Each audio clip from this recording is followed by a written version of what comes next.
बहुत धन्यवाद शुक्ले बाबा सिंह हूँ। और अभी जो है हम लोग अगला सत्र की ओर आगे बढ़ेंगे।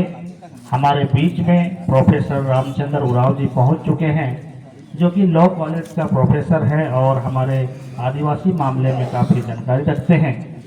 तो उन्हीं के मुख से हम लोग सुनेंगे कि पेशा एक्ट 1996 हूबहू क्या है, क्योंकि अभी जो है हम लोग सोशल मीडिया के माध्यम से देख रहे हैं कि उसके तरह तरह का व्याख्या होते रहता है। जो भी चाहता है अपना अपना व्याख्या वीडियोज में डालते रहता है। तो हम लोग समझने का प्रयास करेंगे कि सही क्या है, कैसा है, नहीं है। और साथ ही साथ हमारे बीच में दिखाई दे रहे हैं लातेहार जिला से आए आर्यन जी, तो उन लोग को भी हार्दिक अभिनंदन और स्वागत करेंगे हम लोग एसपीसू की ओर से। और जोरदार ताली से इनका भी स्वागत करेंगे, जो कि युवा है और काफ़ी सक्रिय कार्यकर्ता, समाज के लिए जो है समय देते हैं और समाज के प्रति चिंतित रहते हैं। तो आगे हम लोग आमंत्रित करना चाहेंगे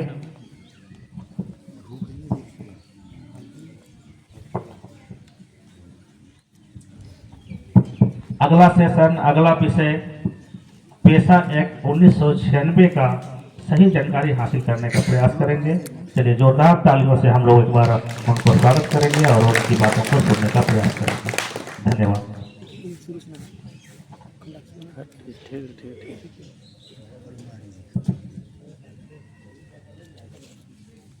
यहाँ पे उपस्थित विभिन्न गांव से इस केंद्रीय विश्व सेंद्रा 2025 के आयोजन स्थल पर उपस्थित सभी भाई बुजुर्गों को और इस आयोजन के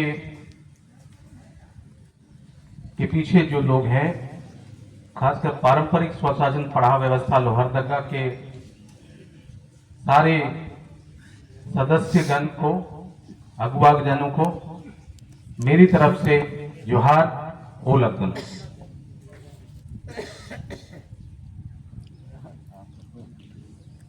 विश्व सेंद्रा जैसा कि हम जानते हैं हमारा एक परंपरा का हिस्सा है, हमारा एक रूढ़िवादी जो व्यवस्था है उसका हिस्सा है। और हम सब जान रहे हैं कि समय समय पे विश्व सेंद्रा का आयोजन होता रहा है, कमी बेसी बीच बीच में होती रही है और बहुत सारे इस मौके पे समाज के विषयों को लेकर हम वार्तालाप करते हैं पूरे बृहद समाज के साथ। आज जो हम लोग चर्चा कर रहे हैं या करने जा रहे हैं,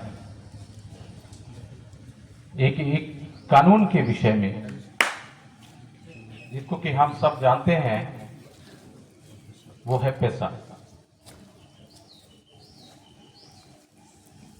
यह बात सही है कि कई जगह बहुत सारी बातें चल रही होती हैं सोशल मीडिया में, लोगों के अपने अपने समझ हैं, उसके हिसाब से लोग व्याख्या करते हैं, कोई बुराई नहीं है। लेकिन ये अच्छी बात है कि आप लोगों ने समझा कि एक लॉ यूनिवर्सिटी से एक लॉ प्रोफेसर को और जो आपके समाज से है उनको बुलाकर उसे जानकारी लेनी, ये बहुत अच्छी बात है। हमारे लिए भी बहुत अच्छी बात है, क्योंकि जिनको हम पढ़ाते हैं वो तो एक अलग लोग हैं, खास लोग हैं, कुछ ही लोग हैं जो वहाँ दाखिला लेते हैं और निकलते हैं। लेकिन एक समाज के बीच बृहद जाके जानकारी देना मेरे लिए भी सीखने की अनुभूति है। तो ज्यादा नहीं बात करते हुए हम ज्यादा जाते हैं इस कानून के विषय में। हम सब जान रहे हैं कि पेशा जो कानून है एक केंद्रीय कानून है, सेंट्रल कानून है। और आज ये जो कानून की इतनी हम जो चर्चा कर रहे हैं वो इसलिए जरूरी है कि ये हमारा आदिवासी सिस्टम व्यवस्था को साक्षात छूता है। ये हमारे लिए बना हुआ कानून है। इसलिए इसकी जानकारी होना बहुत जरूरी है और सही जानकारी होना उतना ही ज्यादा जरूरी है। तो जैसा कि मैंने बताया कि केंद्रीय कानून है, अगर हम पेशा को देखें तो क्या कहता है वो? पहला कहता है कि पंचायतों के उपबंध अनुसूचित क्षेत्रों पर विस्तार 1900 क्षेत्रों पर विस्तार अधिनियम 1996, यही है ऐसा अंग्रेजी में उसको बोलते हैं, provisions of the panchayat extension to the schedule area 1996, यही उसका हिंदी। तो पहले इसके जो शब्द हैं उसको जानने से पहले हम थोड़ा सा जाएं। ये कह रहा है भाई उपबंधों का विस्तार है, प्रोविजंस ऑफ द पंचायत, बोला पंचायत के उपबंधों का अनुसूचित क्षेत्रों पर विस्तार का अधिनियम है, यही हुआ। तो इसमें क्या क्या बात आ गई? पहले उपबंध, दूसरा शब्द आ गया पंचायत, तीसरा है अनुसूचित क्षेत्र, यही है पंचायतों के उपबंध का अनुसूचित क्षेत्र विस्तार का अधिनियम है। 1996 में ये आया लागू, एक्ट बड़ा, राइट। तो हम थोड़ा सा इतिहास में जाएंगे क्योंकि हमारा इतिहास बहुत लंबा है और फिर हम इस कानून पे आए वो ऐतिहासिक यात्रा करें तो हम देखेंगे कि आपको सब पता है अंग्रेजों के नाको चबाने में आदिवासियों का बहुत महत्वपूर्ण भूमिका रहा है, क्योंकि जब 1765 में प्रथम बार बिहार, बंगाल, उड़ीसा की दीवानी जो अधिकार को जब ट्रांसफर किया गया था अंग्रेजों को, उसके बाद से ही बहुत सारी चीजें बदली। तब बिहार न भारत नाम का कोई देश था, हम अंग्रेज के अधीन थे। 1765 में दीवानी अधिकार मुगलों से ट्रांसफर होता है और अंग्रेजों को जाता है, क्योंकि आदिवासी जो जैसे झारखंड के हम कहें और भी जगह आदिवासी हैं, लेकिन हम खासकर झारखंड की बात करें क्योंकि बिहार से टूटकर हम बने हैं, तो बिहार का हिस्सा हुआ करते थे हम। और जो लगान का जो सिस्टम चला अंग्रेजों का, उस सिस्टम का दंश भी हम लोगों ने झेला कि हमारा खेत, हमारा संसाधन, तो लगान हम क्यों दे सरकार को, वगैरह वगैरह, बहुत ऐतिहासिक समय चला। हम आते हैं 1860 के पास, बहुत सारी बातें हैं बीच में, 1831, 32, 1855 संथाल का विद्रोह, कोल आंदोलन 1831, 32 वगैरह वगैरह, बहुत सारी ऐतिहासिक पृष्ठभूमि रही। और आदिवासियों का जो शासन था वो बिल्कुल ही भिन्न था। अंग्रेजों ने भी इस बात को स्वीकारा, क्योंकि हम जो जिस व्यवस्था से आते हैं वो एक व्यवस्था है अपनी स्वशासन की व्यवस्था। हम पर शासन के अधीन नहीं रहे, हमने अपनी शासन व्यवस्था अपने हिसाब से चलाया, हमारे पुरखों ने चलाया, पढ़ा के माध्यम से, कहीं मांझी परगना के माध्यम से, तो कहीं मानकी मुंडा की व्यवस्था से। अंग्रेजों को देर से ही सही, लेकिन ये एहसास हुआ कि इनके लिए एक विशेष प्रावधान होनी चाहिए, क्योंकि ये अन्य लोगों के हाथों शोषण का शिकार होते आए हैं, चाहे राजा महाराजाओं का समय रहा हो या मुगलों का समय रहा हो या उसके पहले का कोई समय रहा हो या अंग्रेजों के समय भी जो समय रहा हो, शोषण के शिकार हम लोग होते आए हैं। इसलिए हमको, हमारी व्यवस्था को एक सुरक्षा का कवच पहनाना उन्होंने सोचा कि जरूरी है। बिना सुरक्षा का कवच दिए ये व्यवस्था, बाहरी व्यवस्था है, वो हावी हो जाएगी और आदिवासी जो है उसमें रोष की रोष रहेगा। इसलिए आप देखते हैं कि 1860 से लगभग 70 का पूरा दशक आप मान के चल सकते हैं। अंग्रेजों का जो समय था उस वक्त उन्होंने कानून बनाए। थर्ड लॉ कमीशन, जो आज के समय पे हम लॉ कमीशन बोलते हैं, विधि आयोग जो बोलते हैं, उस वक्त अंग्रेजों के समय में तीसरा जो आपका विधि आयोग बना था वो लगभग इसी दशक में बना था, 60 से आपका कुछ 70 के दशक में। और बहुत आमूल चूल परिवर्तन होते हैं। लगभग 211 कानून को दस्तावेजीकरण किया जाता है, उससे भी ज्यादा 200। और आपके जो अभी के कानून जो हैं, चाहे आप बोले अभी तो नया कानून आ गया आईपीसी, सीआरपीसी, हाँ, वगैरह जो कानून हैं वो लगभग उसी समय के बने होते हैं। 1860 भारतीय दंड अधिनियम, ये 1860, 1872-73 आपका क्रिमिनल प्रोसीजर कोड, सीआरपीसी जिसको बोलते हैं, वो जो अभी जाके बदला है, उसकी बात नहीं कर रहा हूं, वो तो अभी बदला है, लेकिन इसी समय पे 73 के आसपास। और बहुत सारे कानून उसी तरह से साक्ष्य के कानून 1872। तो कहने का मतलब उस वक्त आदिवासियों के लिए क्या था, कानून तो बन रहे थे, हमारे लिए भी कानून बन रहे थे, आदिवासियों के लिए भी कानून बन रहे थे, क्योंकि उन्होंने ये बात मान ली कि कोई भी कानून इनके ऊपर ऐसे हम नहीं डाल सकते। तो उन्होंने अपवाद के स्वरूप 1894 में एक कानून बनाया और बोला कि इस कानून का नाम है शेड्यूल डिस्ट्रिक्ट एक्ट 1894। ये इसलिए क्योंकि उन्होंने बोला कि इस भारत के भूभाग में कुछ ऐसे क्षेत्र हैं जहां पे केंद्र का जो कानून है वो साक्षात रूप से नहीं यहाँ लागू होगा, और वैसे क्षेत्र को हमको चिन्हित करना है। तो उन्होंने चिन्हित किया 2 एरिया खासकर, जिसको कि हम बोल सकते हैं, जो कि पूर्ण रूप से एक्सक्लूडेड है, और उसको नाम दिया पूर्णता वर्जित क्षेत्र। यानी वो पूर्णता वर्जित क्षेत्र है, वहां पे केंद्र का कानून वहां पे हूबहू लागू नहीं होगा। एक तो ये हो गया। दूसरा जो बोला कि कुछ ऐसे क्षेत्र हैं जहां पे गैर आदिवासी भी रहते हैं, आदिवासी भी रहते हैं। जैसे हमारा जो 5वीं अनुसूची का जो हिस्सा है, जब भी हम कहते हैं कि 10 जो राज्य हैं, ये एक ऐसा भूभाग था जो राजा रजवाड़ों के समय था, आदिवासी भी थे, अपनी शासन से चलते थे। उनको कहा कि आंशिक रूप से वर्जित क्षेत्र है, यानी कुछ क्षेत्र है जहां गैर आदिवासी भी और बहुतायत में आदिवासी भी हैं, जिनको एक आंशिक रूप से हम कहते हैं। तो पूर्णतः वर्गित क्षेत्र है वो जो क्षेत्र आज का नॉर्थ ईस्ट है, उत्तर पूर्वी का राज्य है, और जो आंशिक वर्गित क्षेत्र है वो है 5वीं अनुसूची का क्षेत्र है, अब का 5वीं अनुसूची का क्षेत्र है।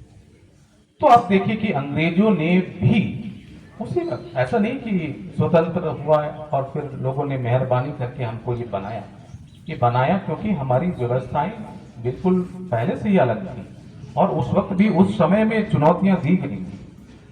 और इसी तरह से जब हम आते हैं 1935 के आसपास, बहुत सारे कानून बने। 1935 में गवर्नमेंट ऑफ इंडिया एक्ट, जिसका हम जिक्र करते हैं अक्सर, क्योंकि लास्ट में तो गवर्नमेंट ऑफ इंडिया एक्ट ही था, उसके बाद तो आपको इंडियन इंडिपेंडेंस एक्ट आ गया, भारतीय स्वतंत्रता अधिनियम 1947 आ गया।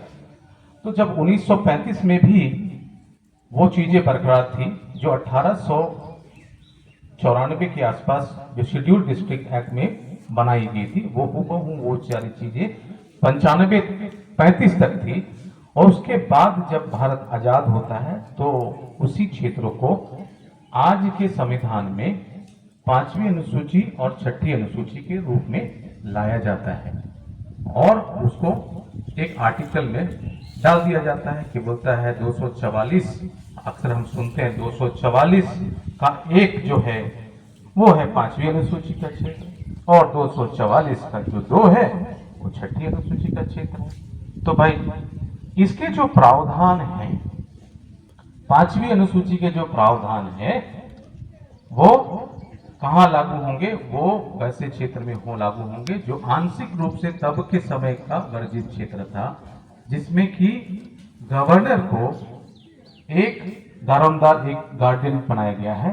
क्योंकि अगर आप पुरानी व्यवस्था में जाके देखेंगे तो क्या होते थे, गवर्नर के जगह में गवर्नर जनरल और उसका काउंसिल होता था। तो अब भाई गवर्नर जनरल और काउंसिल तो चला गया। एक समय था बहुत इतिहास में कि सिर्फ गवर्नर होते थे, फिर वो बाद में बदला लगभग 1858 के आसपास, जहां पे ईस्ट इंडिया कंपनी जाती रही और ईस्ट इंडिया कंपनी का सारा चीज ब्रिटिश गवर्नमेंट के अंदर में आ गई। तो ये इतिहास का समय है। 1858 के बाद नाम भी बदले, पहले गवर्नर जनरल इन काउंसिल हो गया, अब है जो वो गवर्नर है। इन काउंसिल तो हट गया क्योंकि अभी हमारे राष्ट्रपति आ गए। तो इस तरह का ढांचा में हम आदिवासी बांधे हुए हैं, इतिहास भी हमारा इस तरह से है। अब जो 5वीं अनुसूची को बगैर समझे हम शेड्यूल एरिया को नहीं समझेंगे। वही है अनुसूचित क्षेत्र, शेड्यूल एरिया 244। हम 6ठी अनुसूची की बात नहीं कर रहे हैं, हम 5वीं अनुसूची की बात कर रहे हैं। 6ठी अनुसूची किन राज्यों में है? असम, मेघालय, त्रिपुरा, मिजोरम। यानी संविधान के जो प्रावधान है वो 6ठी अनुसूची के लिए 6ठी अनुसूची में और 5वीं अनुसूची के 5वीं अनुसूची में। वैसे जो क्षेत्र हैं जो 6ठी अनुसूची में नहीं है। एक दूसरा, 5वीं अनुसूची में ऐसे भी जो लोग होंगे जो उस 5वीं अनुसूची में नहीं होंगे, लेकिन फिर भी वहां आदिवासियों की तादाद होगी तो भी 5वीं अनुसूची लागू होगा। क्या एग्जाम्पल है? पश्चिम बंगाल। पश्चिम बंगाल में थोड़ी शेड्यूल एरिया है, लेकिन आपके जो प्रावधान है 5वीं अनुसूची के वहां भी लागू होंगे, इसलिए वहां पे ट्राइब्स एडवाइजरी काउंसिल भी है। तो इसलिए दो जगह इंपॉर्टेंट आपको देखना है, अनुसूचित क्षेत्र जहां पे है और दूसरा अनुसूचित जनजातियों की। संविधान तो यही बोला है ना, अनुसूचित जनजाति है, तो हम लोग आदिवासी। आदिवासी एक राजनीतिक शब्द हो गया और अनुसूचित जनजाति एक संवैधानिक शब्द हो, उसी को कह रहा है।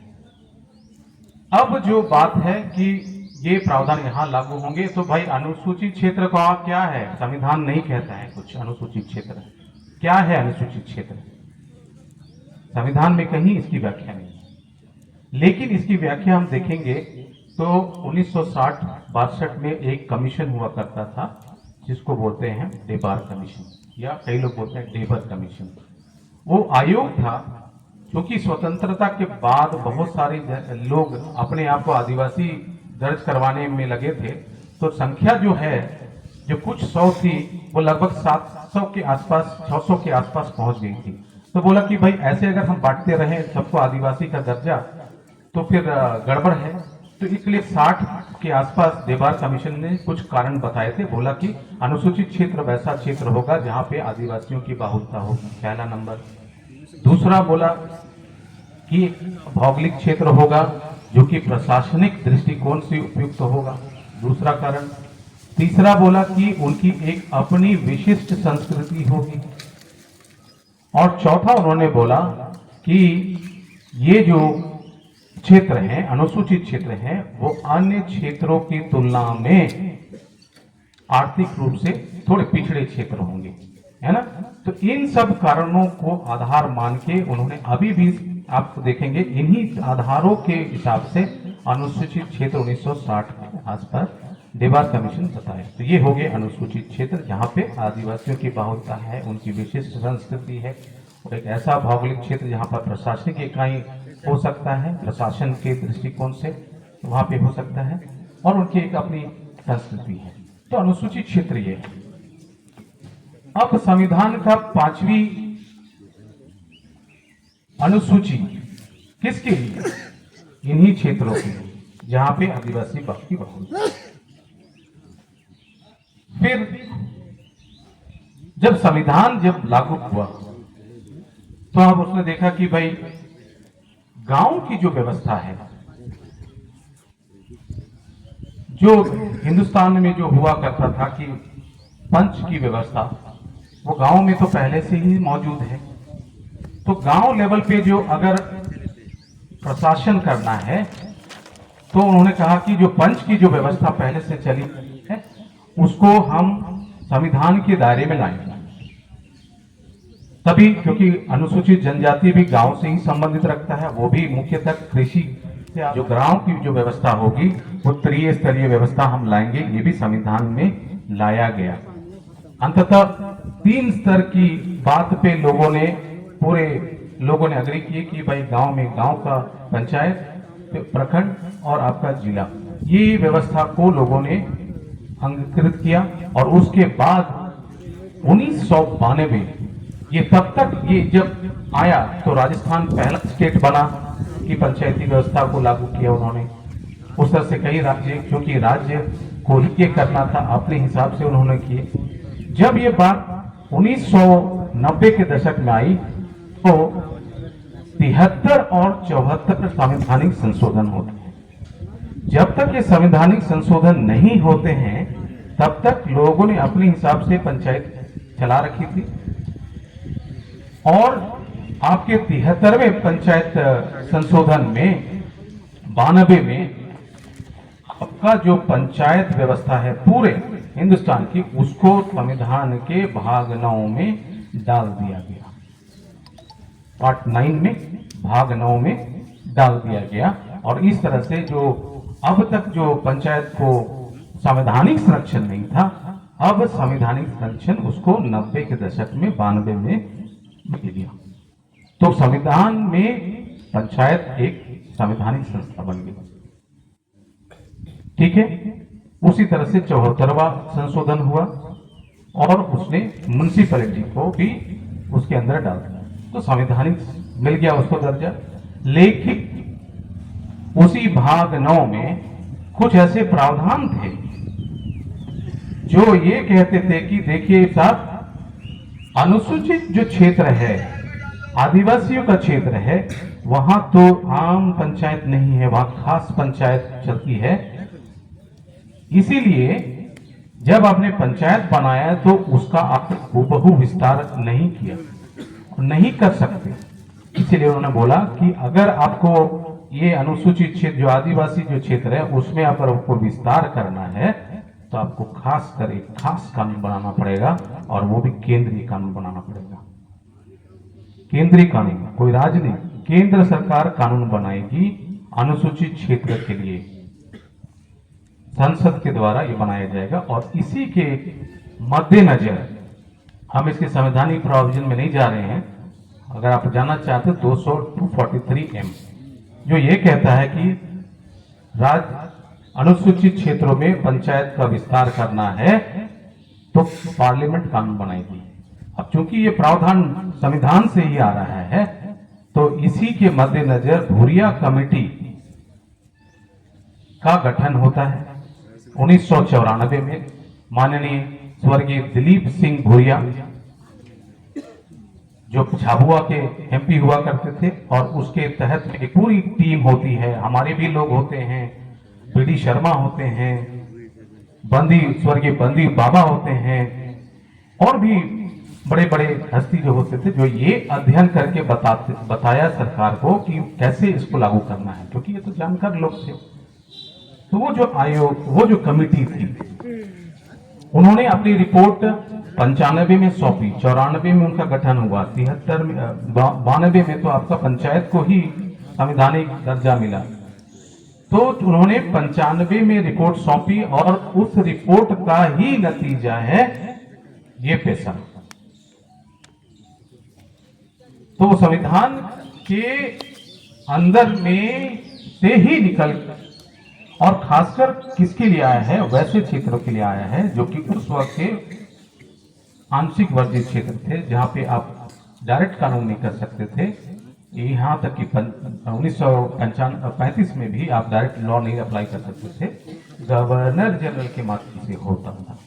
तो अब है, चीजें बदली, और पैसा हमारे बीच है, जिसको कि हम बोलते हैं पंचायतों का उपबंध अनुसूचित क्षेत्रों पर विस्तार, ये भी भाग 9 के बीच का एक प्रावधान है, उससे वो उत्पन्न हो रहा है। तो हम पैसा पे आगे, और इसी तरह से भूरिया कमेटी ने ये भी बात बताया कि आपको नगर जो क्षेत्र है, शहर क्षेत्र में जो आदिवासी हैं, मान लीजिए रांची के क्षेत्र में आदिवासी हैं, तो उनके लिए भी कुछ प्रावधान होना चाहिए। अभी तो आप देखेंगे कि 2050 सरकारी आंकड़ा ये कह रहा है 2050 आएगा तो हिंदुस्तान का 50% आबादी शहरीकरण हो जाएगा, शहरीकरण की ओर बढ़ जाएंगे। अभी दिन दूर नहीं है, 2025 तो हम ऑलरेडी पहुंच गए और 25 साल लगेंगे। और जिस तरह से शहर का विस्तार हो रहा है, जिस तरह से विकास के नाम पे विस्तार किया जा रहा है, उस देर नहीं है वो समय आने में, और 50% आबादी पूरे हिंदुस्तान की वो शहर में तब्दील हो जाएगा। तो भाई शहर में तो आदिवासी क्षेत्र भी है, वो कहाँ जाएंगे? तो भूरिया कमेटी ने इस बात को भी भांपते हुए उन्होंने एक और सुझाव दिया कि गांव के लेवल पे पैसा और शहर के लेवल पे मैसा का कानून, कि शहर के क्षेत्र में, क्योंकि ग्राम सभा तो गांव में कर, शहर के क्षेत्र में आप क्या करेंगे? तो इसलिए शहर के लिए भी एक municipalities extension to scheduled areas act बनना था। अफसोस है कि 2011 तक कुछ बात चली, लेकिन इसके बाद 2014 के बाद उस पर कोई चर्चा ही नहीं हुई। सरकारें आई और सरकारें गई, लेकिन अभी भी हम देख रहे हैं नगर पालिका का आदिवासी क्षेत्र में विस्तार धड़ल्ले से जारी है। रांची तो ग्रेटर रांची, रायपुर तो ग्रेटर रायपुर, और खासकर वैसे क्षेत्र जहां पे संसाधन से परिपूर्ण है वहां पे ज्यादा से ज्यादा अतिक्रमण होगा। तो एक तो खामियाजा ऑलरेडी हम लोग के पास है, इस पे कोई कानून नहीं बना है। एक जो कानून बना है गांव के लिए, वो हमारे लिए प्रथम बार, पहली बार यह बात करता है कि आदिवासियों का जो व्यवस्था होगा, वो उसके रीति रिवाज, वो उसकी परंपरा, वो उसके जो धार्मिक और सामाजिक ताने बानों के हिसाब से कहा जाएगा। इसी अपवाद के वजह से उन्होंने पंचायत का हूबहू विस्तार नहीं किया है, इसके लिए स्पेशल कानून बनाना पड़ा, वो है पैसा।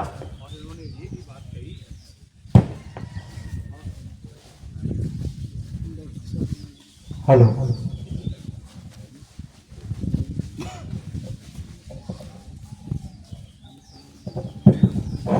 और इन्होंने ये भी बात कही कि 1996 में ये कानून आया और उन्होंने निर्देश दिया कि राज्य जो सरकार है वो इस कानून को 1 साल के अंदर अंदर अपने राज्य कानून में समाहित करके उसको लागू करे, नहीं तो जो भी कानून आपके अनुसूचित क्षेत्र में हो रहे हैं वो स्वतः लागू नहीं होंगे 1 साल के बाद। तो इसका अगर आप देखिएगा तो 26 दिसंबर 1996 को ये इसको राष्ट्रपति ने अपनी सहमति दी, यानी 24 दिसंबर को। तो ये कहने का मतलब आपके 25 दिसंबर 1997 के बाद जो कानून पहले लागू थे, अगर सरकार ने नहीं बनाया तो वो स्वतः वहां पे खत्म हो जाते हैं। तो 97 के बाद, दिसंबर 97 प्रिसाइसली 25 के बाद आपके पास पैसा लागू है। और ये एक कानून जो है, वो तमाम कानून जो है उसमें अपवाद और उपांतर, मतलब जो मेन कानून है उसको आपको अपवाद करके अनुसूचित क्षेत्रों में इसका लागू करना है और राज्य सरकार को ये करना है। हम जान रहे हैं एक और चीज झारखंड के परिप्रेक्ष्य में कि हमारा जो राज्य बना वो 2000 में बना, 96 में पैसा आ गया। हमारे पास कोई पंचायत कानून थे नहीं थे। राज्य 2000 में आया तो हमारे पास जो बिहार का जो पंचायती कानून था वही था जो चलता आया, उसके हिसाब से गांव में जो सिस्टम था वो चलता रहा था। लेकिन अनुसूचित क्षेत्र के लिए कुछ उस तरह से हुए नहीं थे, क्योंकि हमारा राज्य ही 2000 में बना, तो इसलिए सरकार को भी ये जरूरत पड़ा कि हमको एक कानून लाना है। तो उन्होंने झारखंड पंचायती राज एक्ट का गठन किया 2001 में, वो अस्तित्व में आया। अब राज्य ने तो गठन कर दिया अपना झारखंड पंचायती राज, लेकिन कुछ प्रावधान जो है पेशा के उन्हीं को डाला। बहुत सारे प्रावधान अभी भी उसमें नहीं है जो छूट गए हैं। लेकिन ये बात नहीं है कि चूंकि राज्य ने अपने पंचायत में नहीं डाला तो ये कानून का कोई महत्व नहीं है। ये कानून तब भी है क्योंकि ये सेंट्रल लॉ है, और इसी शर्त पे बनाया गया है कि राज्य अपने जब कानून बनाने वक्त इन बातों को ध्यान में रख के अपने राज्य के पंचायत कानून में अपवाद और रूपांतर करेगी। अब 2001 में कानून बन गया झारखंड पंचायती का। बहुत सारे विवाद भी हुए, आपको पता है, बहुत सारे विवाद हुए। हमारा पंचायत चुनाव नहीं हुआ बहुत साल तक, पंचायत चुनाव तो नहीं हुआ। ऐसा तो नहीं हुआ कि जैसे जेपीआरए 2001 आया और पंचायत चुनाव फट से हुआ, नहीं हुआ। एक दशक लगभग से भी ज्यादा समय लग गया झारखंड को पंचायत चुनाव कराने में। वो जानते हैं क्यों लगा? वो इसलिए लगा क्योंकि गैरों को, जो गैर अनुसूचित जनजाति हैं, पेशा में जो प्रावधान बताए गए हैं और जिन प्रावधानों को पंचायत अधिनियम में डाला गया वो उनको पसंद नहीं था, वो उनके खिलाफ जा रहा था। वो कौन सा प्रावधान था? वो था कि 100% जो आरक्षण है तीनों स्तर पर, मुखिया स्तर पे, जिला प्रखंड स्तर पे और जिला स्तर पे, उसका जो अध्यक्षता करेगा वो अनुसूचित जनजाति होगा, वो आदिवासी होगा। इस बात की गारंटी हमको पेशा ने दिया, क्योंकि पेशा ये कहता है कि तीनों स्तर पे आदिवासी होगा। क्या हमारे बीच ऐसा सिस्टम था जिसमें कि हमारे गांव में आदिवासी ही, जब ये पैसा नहीं आया था तो मुखिया और सरपंच हुआ, मुखिया या प्रमुख हुआ करता था? नहीं था, गैर लोग थे। तो पैसा ने वो गारंटी दिया और कई लोगों को ये नागवार गुजरा और इसलिए उन्होंने केस किया। इसमें सबसे पहला केस आता है धनंजय महतो का केस। उसके बाद बहुत सारे केस होते हैं। 1995 जो कानून लागू होता है उसके बाद से ही, 96 के बाद से ही, लेकिन सभी केसेस को क्लब करते हुए हाई कोर्ट झारखंड में भी केस होता है। इसको की बोलते हैं राकेश कुमार बनाम झारखंड सरकार। झारखंड सरकार ने, झारखंड हाई कोर्ट ने उस वक्त इस कानून को ये कहते हुए खारिज कर दिया कि ये जो 100% का आप रिजर्वेशन दे रहे हैं ना आदिवासियों को, वो गलत है, वो असंवैधानिक है।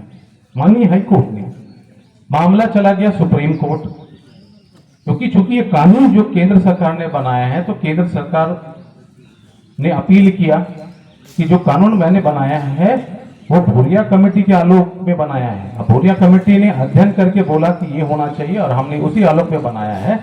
और केंद्र सरकार के वकीलों ने अपनी कानून से, अपनी अध्ययन से कोर्ट, जो हाई कोर्ट के जजमेंट को वहां पे सुप्रीम कोर्ट ने पलटा दिया। और उसी का नतीजा ये है कि आज हमारे बीच में 100% हमारे लोग खड़े होते हैं इस कानून के बदौलत। यानी हाई कोर्ट का जजमेंट को सुप्रीम कोर्ट ने पलट दिया गया और उसका जो आधार है वो भूरिया कमेटी है। उसके बाद जो आपके पंचायत चुनाव होते हैं और फिर आपके लोग उस सिस्टम में आते हैं जो आज भी जारी है। लेकिन यह बात सही है कि कुछ जो चीजें हैं जो होनी चाहिए पंचायत के कानून में, वो आज भी नहीं है। हाँ, होनी चाहिए। जैसे पैसा जो कहता है सबसे पहले कि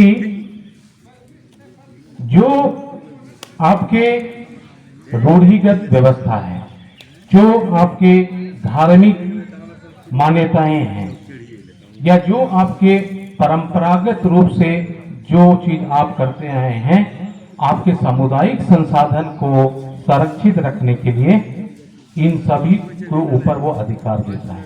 भारत में अभी कोई ऐसा कानून नहीं है जो ये क्या बात कहता है लिखित में, लेकिन पैसा इस बात की गारंटी देता है कि आदिवासी क्षेत्र में इस तरह से वो अपने कार्यकलाप कर सकते हैं और राज्य सरकार को इन सबों को ध्यान में रखते हुए कानून बनाना है।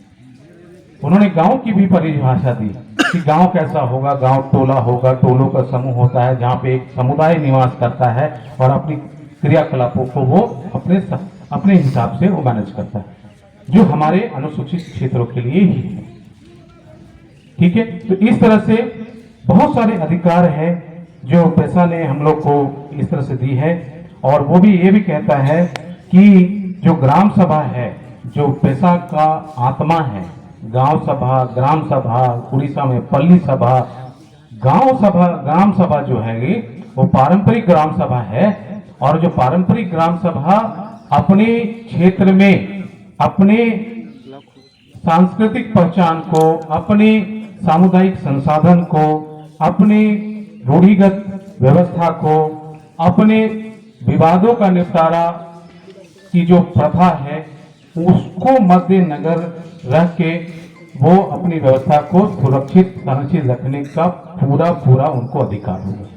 कोई ऐसा भारत का कानून है जो कहता है कि आपको शक्ति मिलेगी आपके हिसाब से चलने की? 5वीं अनुसूची भी नहीं। 5वीं अनुसूची अलग है और पैसा अलग है। 5वीं अनुसूची में ये अप्लाई हो रहा है, लेकिन क्या अप्लाई हो रहा है? वो हो रहा है पैसा। वो पंचायत भी नहीं है, वो अनुसूचित क्षेत्रों का पंचायत है उनके हिसाब से। तो ये फर्क हमको समझने की जरूरत है।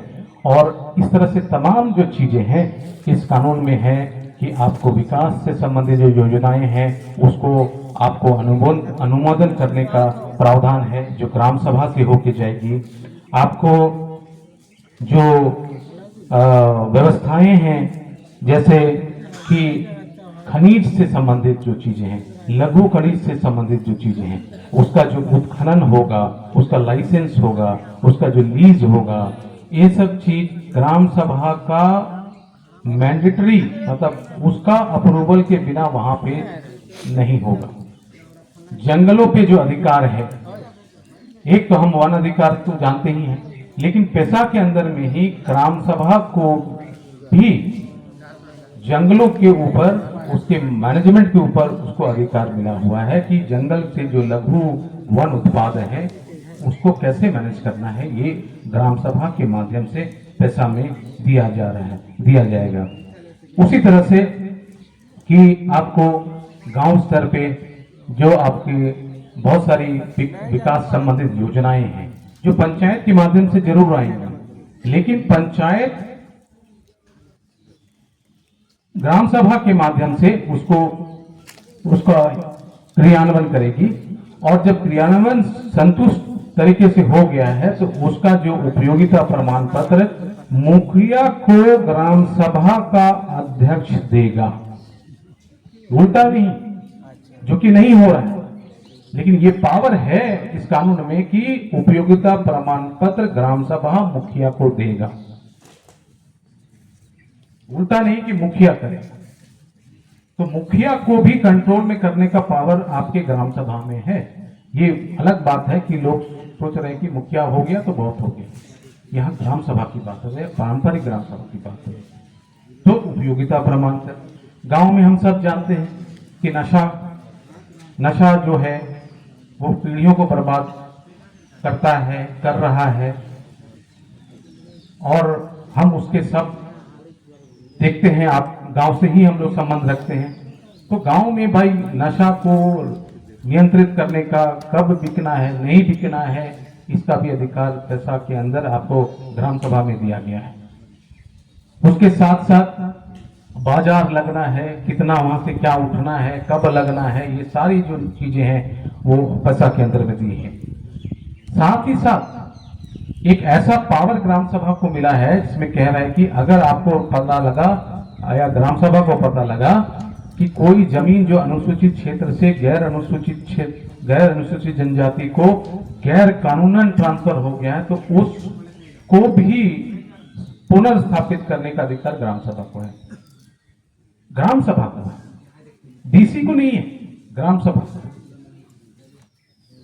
तो ये जो पावर है कोई और कानून नहीं दे रहा है, यहां तक कि लारा जो कानून है वो भी नहीं दे रहा।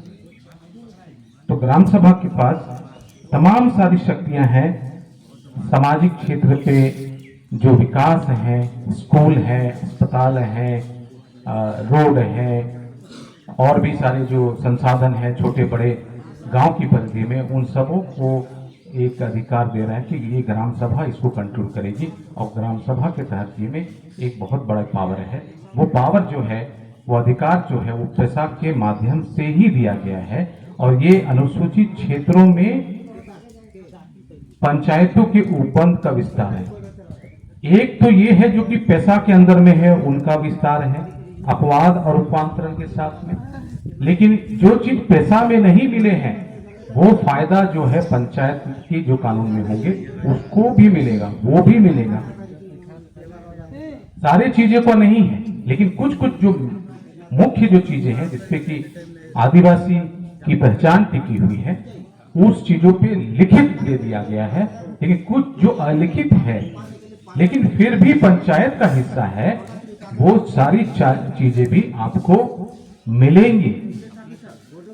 तो कई जगह बहुत सारी बातें आती हैं कि जी ये पंचायत का जो कानून होगा वो जो पैसा होगा वो गड़बड़ है, थोपा जा रहा है, ये बात नहीं है, सही नहीं है। तो कानून का अगर आप अध्ययन करें तो कानून के बात से संविधान को अगर हम मानते हैं तो संविधान के ही दूसरे भाग से ये आता है। तो जो चीज संविधान का हिस्सा है वो गैर संवैधानिक कैसे होगा? हो सकता है कि उसका क्रियान्वयन गैर संवैधानिक ढंग से होगा, लेकिन कानून तो संविधान के हिस्से से आया है, सांसद ने उसे बनाया, तो ये इस तरह से इसको लागू होना है। हाँ, राज्य सरकार ने कुछ चीजों को अपने पंचायत कानून में डाला है और मुख्य चीजों को छोड़ दिया है, जैसे लघु खनिज से संबंधित, जैसे जमीन का रिस्टोरेशन से संबंधित, जैसे आपको लघु वन उत्पाद में मालिकाना हक से संबंधित, जो बाद में 2007 में ये जुड़ा गया। तो इस जैसे आपके मुख्य जो चीजें हैं, जल से, जंगल से, जमीन से, ये सब बातों पे सरकार ने उसको पंचायत कानून में नहीं डाला, वो करवाने की जरूरत है। लेकिन कोई सारी चीजों को सरकार ने ऑलरेडी डाल दिया झारखंड पंचायती राज में, जैसे कि रिजर्वेशन, जिसके ऊपर एक बहुत लंबा कोर्ट प्रोसीजर चला, लेकिन कुछ चीजों को लाया गया, कुछ चीजों को छोड़ दिया गया। और सबसे बड़ी बात यह है कि अभी तक इन सारे चीजों को लाने के लिए कोई नियमावली नहीं बनी। लेकिन ये बात भी नहीं सोचना है कि नियमावली नहीं है तो ये एक्ट एप्लीकेबल नहीं है। एक्ट तो एप्लीकेबल हो गया, नियमावली एक्ट को लाने में, उसको क्लियर करने में उसकी भूमिका है। तो अगर नियमावली नहीं बनी तो कानून ही नहीं इंप्लीमेंट हुआ, ये कहना गलत है। कानून ऑलरेडी इंप्लीमेंट हुआ जिस दिन राष्ट्रपति ने उसको अनुमोदन दे दिया, तभी। हालांकि नियमावली नहीं होने के बावजूद भी आपको रिजर्वेशन मिल रहा है, आपके लोग चुनकर जा रहे हैं, और मुखिया आदिवासी, प्रमुख आदिवासी, जिला परिषद अध्यक्ष आदिवासी, ये तो हो रहा है। तो स्पष्ट करने के लिए नियमावली बनाने की जरूरत होती है। नियमावली नहीं बनी इसका मतलब ये नहीं कि कानून लागू नहीं है, कानून लागू है, और आप और हम उस कानून के हिस्सा हैं। अनुसूचित क्षेत्र में रहते हैं तो हम वो अनुसूचित जनजाति के होने की वजह से उस कानून का हिस्सा है, और तमाम अधिकार जो मिले हैं, इन सारे अधिकारों को उस नियमावली में भी लाने की बात है। कुछ जो बात है जो कि पंचायती राज अधिनियम में नहीं है, जब नियमावली बनेगी तो उस नियमावली के आलोक में और पैसा कानून के आलोक में पंचायत, वर्तमान पंचायत अधिनियम के में भी संशोधन होंगे। ऐसा ही हुआ है बाकी राज्यों में, ऐसा ही हुआ है जो 8 अन्य राज्य जो हैं जिन्होंने अपनी नियमावली बना दी है। हाँ, हो सकता है उसकी नियमावली में कुछ कमी बेसी हो, लेकिन नियमावली बनी है और राज्य सरकार के ही अधीन वो बनी है, क्योंकि बहुत सारे कंफ्यूजन थे कि भाई राज्य सरकार नहीं बना सकती है कानून, ये केंद्रीय कानून है तो केंद्र सरकार ही इसका नियमावली बनाएगा या गवर्नर इसका नियमावली बनाएंगे। संविधान में उसका प्रावधान नहीं है। अब हम थोड़ी सी बात इसके कंफ्यूजन की तरफ बढ़ेंगे कि कौन कौन से कंफ्यूजन इसमें आ रहे हैं। जहां तक मेरी समझ है, हम भी पढ़ते हैं, लोगों से देखते हैं, सुनते हैं, बहुत सारी कंफ्यूजन है। पहला कंफ्यूजन की है कि देखिए ये अनुसूचित क्षेत्र है, अनुसूचित क्षेत्र में गवर्नर सबसे ऊपर है, गवर्नर सबसे शीर्ष है, क्योंकि तब का गवर्नर जनरल, आज का गवर्नर, और जो अनुसूचित क्षेत्र में जो कानून बनाएगा वो गवर्नर बनाएगा।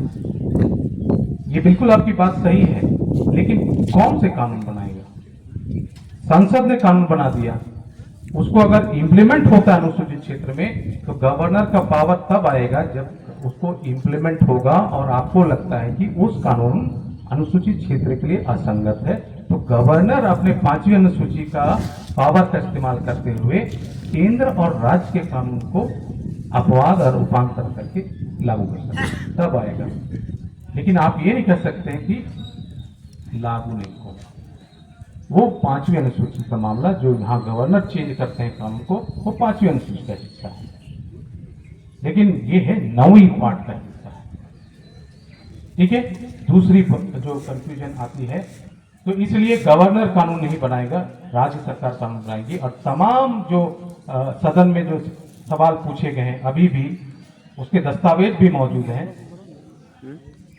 केंद्र सरकार ने बोला है कि एक जो काम है नियमावली बनाने का राज्य का काम है, और पैसा के आलोक में बनानी है, ये काम इतने समय के अंदर में बनानी है काम, ये राज्य का विषय है, क्योंकि ये आपका राज्य का विषय आपके शेड्यूल जो 7 है उसका 5वां जो एंट्री है वो लोकल गवर्नेंस के ऊपर है। इसीलिए राज्य ही विश्व कानून बनाएगी, केंद्र भी नहीं बनाएगी। केंद्र ने अपना काम कर दिया पैसा बना के, अब इसको अप्लाई अपने राज्य के कानून में। गवर्नर भी कुछ नहीं करेंगे, गवर्नर तब करेंगे जब आपको लगता है कि ये गड़बड़ जा रहा है, तो आप कंप्लेन कीजिए, तो हो सकता है वो करे, लेकिन नहीं। दूसरा जो देखने सुनने को मिल रहा है कि राष्ट्रपति को इसका पंचायत कानून जो बना उसको राष्ट्रपति को भेजना चाहिए था, उन्होंने अनुमोदन नहीं दिया, इसलिए ये गलत है। यह जेपीआरए जो कानून है वो गलत है। और उसका जो हवाला देते हैं 252 का 2 ऐसे प्रावधान है, उसका वो हवाला देते हैं कि जेपीआरए को राष्ट्रपति ने अनुमोदन नहीं दिया इसलिए वो असंवैधानिक है। ये भी गलत है। 2 बातें कही गई हैं उसमें। पहला बात कि अगर एक मामला जो राज्य के विषय का है, जैसे गांव का जो प्रशासन, गांव का जो राज्य का विषय है, तो अगर वो राज्य का विषय उसमें नामित है तो राज्य ही कानून बनाएंगी, उसमें राष्ट्रपति की कोई भूमिका नहीं। उसी तरह से जेपीआरए जो राज्य का विषय है, राष्ट्रपति का कोई रोल नहीं है। राष्ट्रपति का रोल तब आएगा जब उस संविधान में लिखित होगा कि इस मैटर में राष्ट्रपति का रोल होगा। और वो कौन सा मैटर होगा? जब मामला समवर्ती सूची का होगा। समवर्ती सूची का मतलब है कि राज्य भी कानून बना सकती है, केंद्र भी बना सकती है, लेकिन उसमें द्वंद्व है। और उस कानून में ये लिखा है कि आपको राष्ट्रपति की अनुमति चाहिए होगी, तब जाके राष्ट्रपति का अनुमोदन चाहिए होगा। ये संविधान में इसकी, लेकिन इसकी गलत बयानी हो रही है। जहां स्पष्ट रूप से राज्य लिखा गया है तो राज्य का क्षेत्र है, जहां दोनों का विषय है, लेकिन कहा गया कि राष्ट्रपति का होगा तब जाके राष्ट्रपति। तो ये भी आप दिमाग से उतार दीजिए, ये कंफ्यूजन बहुत समय से चल रहा है कि राष्ट्रपति इसमें कुछ करेंगे, राष्ट्रपति कुछ नहीं करेंगे, क्योंकि संविधान का दायरा बंधा हुआ है। क्या कर सकता है राज्य, क्या कर सकता है राष्ट्रपति, क्या कर सकते हैं गवर्नर, ये निर्धारित है। तो इस तरह से तमाम जो शंकाएं हैं इस कानून को लेके वो नहीं होनी चाहिए। बशर्ते बात ये होनी चाहिए कि इस कानून को हम कैसे और सशक्त करें, कैसे हम उस नियमावली में या फिर राज्य के जो कानून हैं उसमें हम संशोधन लाएं जो अब तक नहीं आए हैं, और किस तरह से हम इसको अनुसूचित क्षेत्र के लिए कारगर बनाएं और मजबूत कैसे बनाएं, हमारी व्यवस्थाओं को और कैसे बनाएं, हमारी व्यवस्थाएं कहाँ हैं उसको हम ढूंढें। कोई धुमकुड़िया के बारे में नहीं कहेगा, सिर्फ पैसा कहेगा। कोई पढ़ा के विषय में नहीं कहेगा, सिर्फ पैसा व्यवस्था कहेगा। इसी वजह से आज हम यहाँ बिशु सेंद्रा बैठे हुए हैं, क्योंकि हम जानते हैं कि बिशु सेंद्रा हमारा एक ऐसा स्थल हुआ करता है जहाँ पे आपस के झगड़ों का निपटारा किया करते थे कि नहीं। आपस में बैठ के गांव का सीमाना का हम लोग निर्धारण करते हैं कि भाई क्या कैसे भरा। ये पावर जो है वो पैसा दे रहा है, जो कह रहा है कि आपको आपके पारंपरिक जो झगड़े को निपटारा करने का भी डिस्प्यूट रेजोल्यूशन का पावर है। डिस्प्यूट रेजोल्यूशन कौन करेगा? हमारे लिए तो हम ही करेंगे ना, सरकार करेगी क्या? नहीं, तो सरकार तो अपने हिसाब से करेगी, कोर्ट कचहरी में करेगी। हम अपने पढ़ा में बैठ के हम अपनी डिस्प्यूट रेजोल्यूशन का निपटारा करेंगे। क्यों करेंगे? क्योंकि हम अपने रूढ़ी और परंपरा से संचालित हैं। रूढ़ी और परंपरा का दस्तावेजीकरण नहीं हुआ है। रूढ़ी और परंपरा का दस्तावेजीकरण भी करना है, हमको अपने परंपराओं का संरक्षण भी करना है और इस कानून के तहत में उसका निपटारा भी हमें करना है। और जब जरूरत हो तो कोर्ट को भी बताना है कि श्रीमान समाज में ये जो कानून है वो चलता है और इससे हम संचालित होते हैं। और जब तक हम इसको पकड़ के चलेंगे कोई हिंदू का कानून हमारे ऊपर नहीं लगेगा। और इसी वजह से जितने भी कानून बने हैं, चाहे वो हिंदू मैरिज अधिनियम हो, हिंदू उत्तराधिकार अधिनियम हो, हिंदू गोद लेने का अधिनियम हो, मेंटेनेंस का अधिनियम हो, वो सब आपको अलग करता है।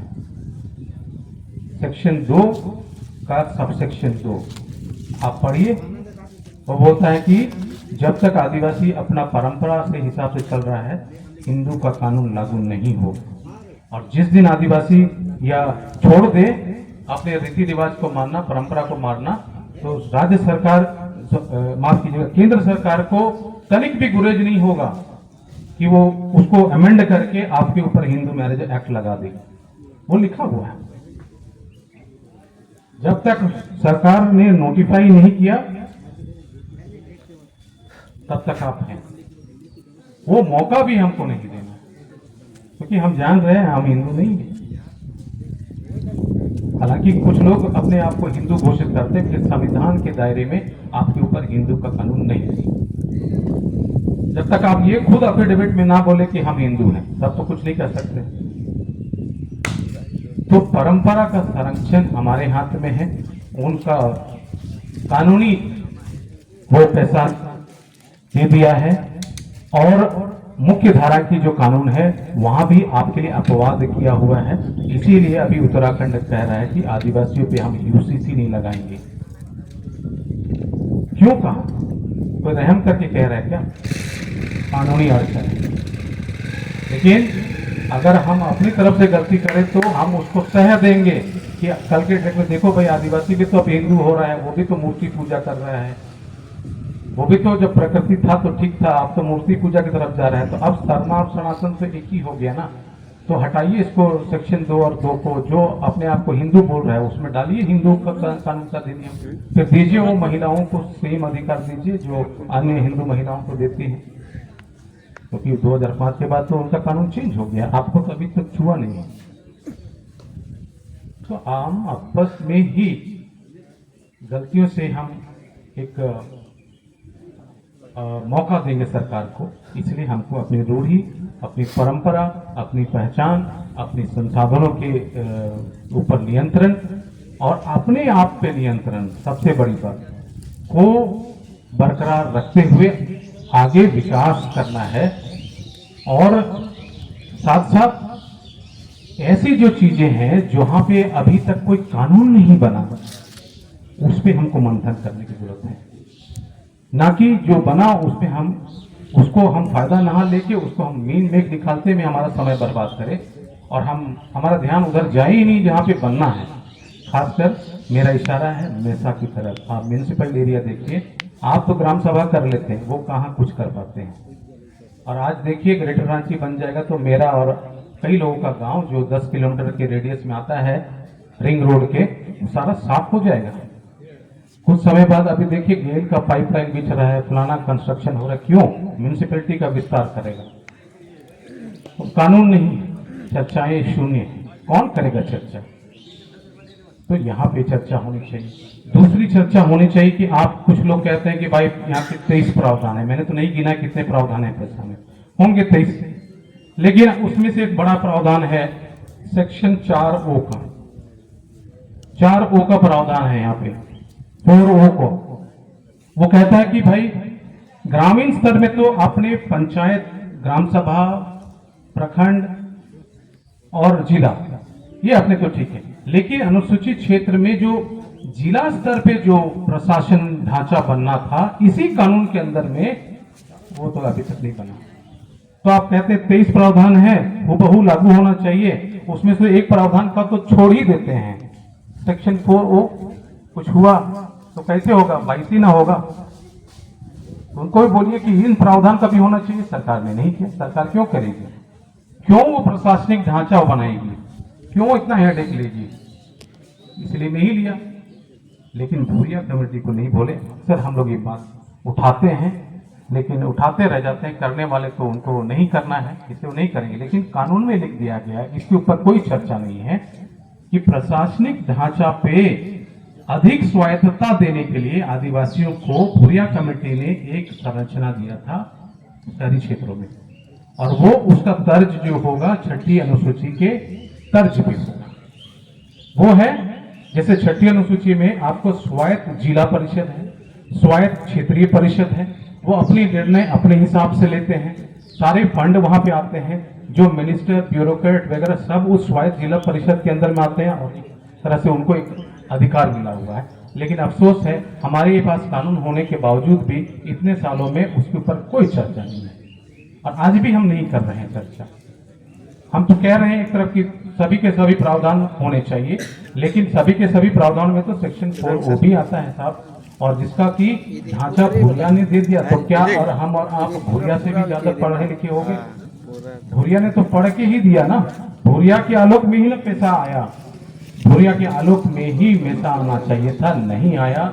उसके आलोक में ही ये प्रावधान जो क्षेत्र शहरी क्षेत्र में होना था वो भी, उसमें कोई चर्चा नहीं है, इसलिए भूरिया ने दिया था। उन्होंने, आप रिपोर्ट पढ़िएगा तो उसमें लिखता है कि देखिए आदिवासी जो है प्रशासनिक व्यवस्था का शिकार रहा है। वो जो प्रशासनिक व्यवस्था है वो आदिवासियों के दिल को छू नहीं पाया है, इसीलिए उन्होंने कहा कि हम आपको एक ढांचा देते हैं और उस ढांचे के ऊपर आप काम कीजिए। स्वायत्त जिला परिषद पे, खासकर अनुसूचित क्षेत्र में जिला परिषद, जिला लेवल के जो प्रशासनिक व्यवस्था है, गांव लेवल तक तो दे दिया, शहर पे नहीं दिया। बात यहाँ पे होनी चाहिए, ये बात नहीं है, ना संसद में है ना ही आम जनमानस में है। तो इन सब बातों पे हमको विचार करने की जरूरत है, और हमारा जो 5वीं अनुसूची को भी मजबूत करने की बात है। खैर वो एक अलग विषय है कि 5वीं अनुसूची का कितना कंप्लायंस हुआ है, नहीं हुआ है, वो कभी हम लोग बाद में बात करेंगे। लेकिन आज चूंकि विषय है पैसा, तो पैसा को हम बिना 5वीं अनुसूची के, बिना पंचायत के हम नहीं समझ सकते हैं, और बिना आदिवासियों के अधिकारों को जाने हुए हम उसको समूल, उसका जो उपलब्धि है उसको भी हम नहीं समझ सकते हैं।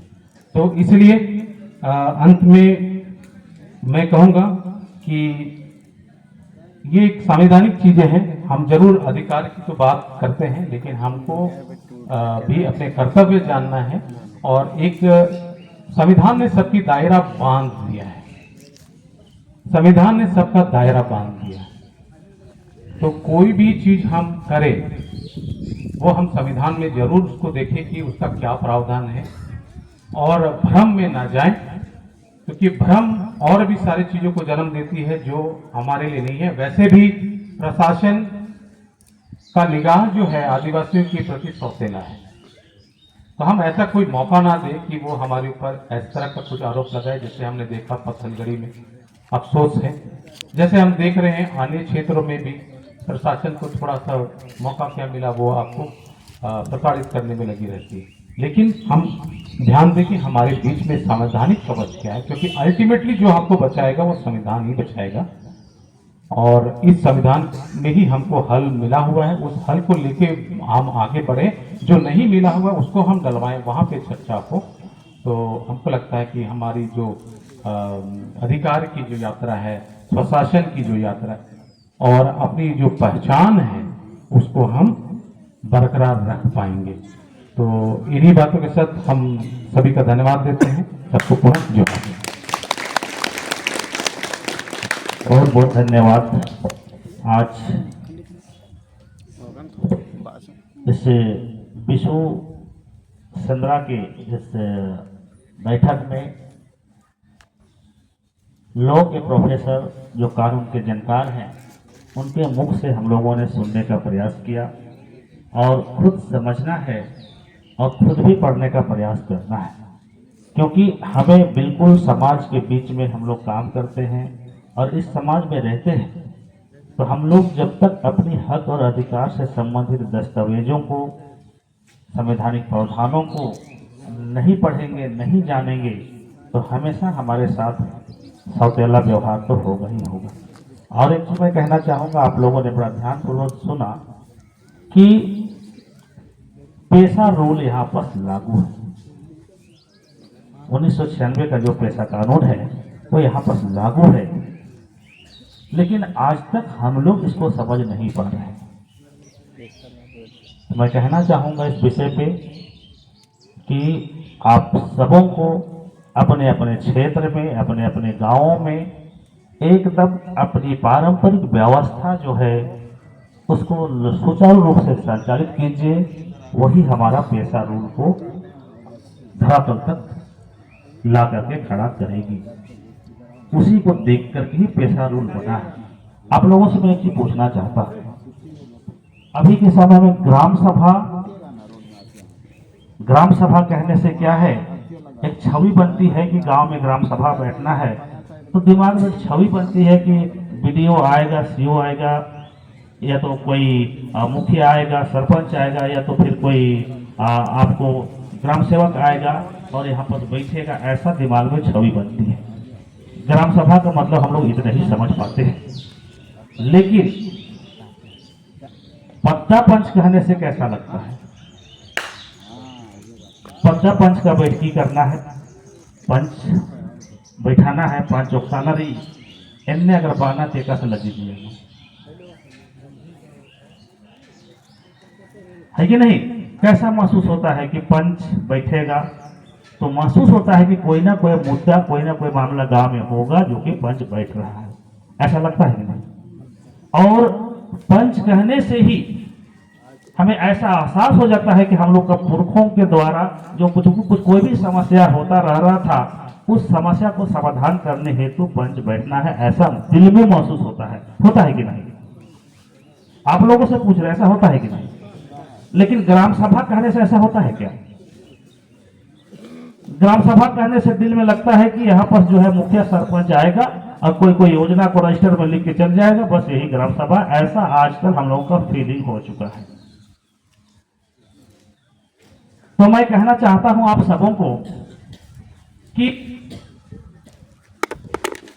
पारंपरिक ग्राम सभा हमारा पद्दा पंच ही है, गांव का पंचायत ही है, गांव का पंच ही है।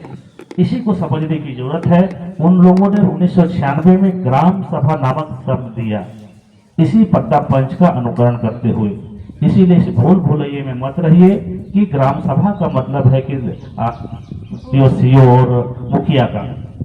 ग्राम सभा कहे, पद्दा पंच कहे, वो आपका है, आपका सामाजिक व्यवस्था है, और उस व्यवस्था के तहत आप अपनी समस्याओं का निपटारा और अपनी उन्नति के लिए प्लानिंग या फिर कोई भी समस्याएं हैं उसको समाधान करने हेतु जो आप पुरखों से, सदियों से जो गांव-गांव में बैठ करके, अखड़ा में बैठ करके निर्णय लिया करते थे, वही हमारा पंच है।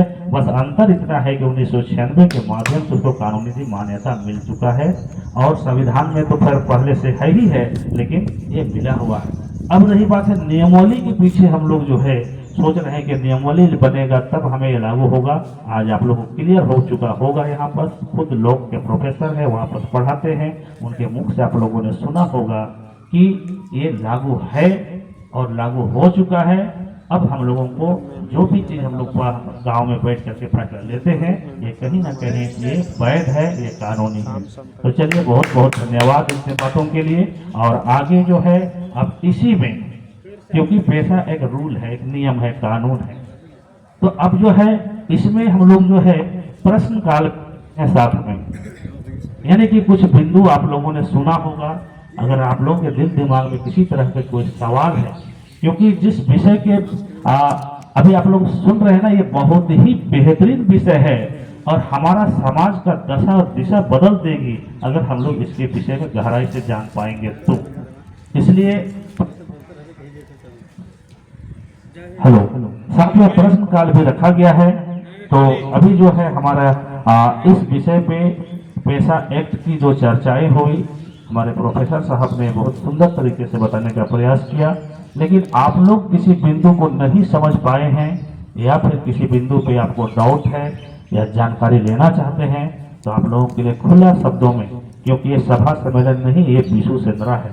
यहाँ हम अपने नेक दस्तूर, पारंपरिक व्यवस्था, हक, अधिकार, सभी चीज़ों को समझने, बुझने और समझाने बुझाने आते हैं। तो आप लोगों को मौका दिया जाता है। आप लोग जिस किसी को पूछना जानना है, आप हाथ उठाएंगे, आपके पास माइक चली जाएगी और इनके जानकार जो है इनके जवाब देंगे। चलिए, धन्यवाद।